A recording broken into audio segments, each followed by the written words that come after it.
Thank you so much.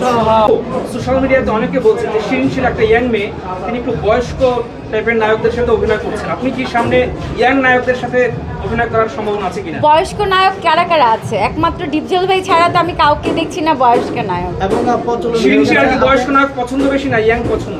Of course young পছন্দ।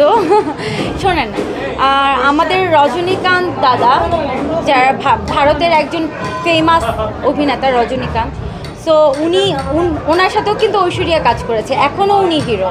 So আমি মনে করি যে ডিপজল ভাই আমাদের বাংলাদেশের সেরকমই একজন অভিনেতা। আর ডিপজল ভাই যখন আমাকে অফার করেছিল, ওনার গল্পটা আমার খুব ভালো লেগেছিল, সো এই জন্য আমি কাজ করেছিলাম। আর ডিপজল ভাই ছাড়াও কিন্তু আমি সবার সাথেই কাজ করছি। রিসেন্ট আমার সাইমনের সাথে একটি ছবি রিলিজ হলো, শেষ বাজি, সো সাইমনের সাথে কাজ করছি। তারপর জয় চৌধুরীর সাথে আমার ছবি রিলিজ হয়েছে, বাপ্পি বলেন, যারা যারা আছে।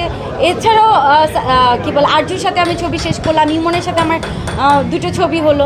সো ইন্ডাস্ট্রিতে যারাই নায়ক আছে সবার সাথে আমার কাজ হয়েছে, এরা কেউই বয়স্ক না। না, আমি এগুলো একদমই মনে করছি না।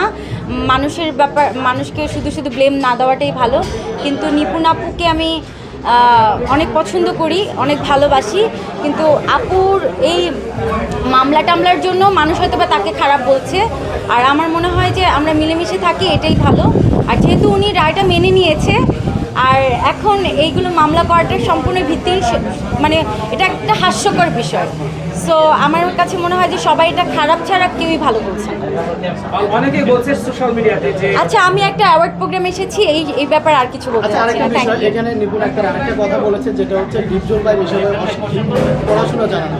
এটা কতটুকু হার্ড হয়েছে কথাটা? এটা আসলে দুঃখজনক। যদি আমরা কোনো শিল্পীকে আঘাত দিয়ে কথা বলি, কোনো শিল্পীকে ছোট করে কথা বলি, এটা কখনোই হওয়া উচিত না।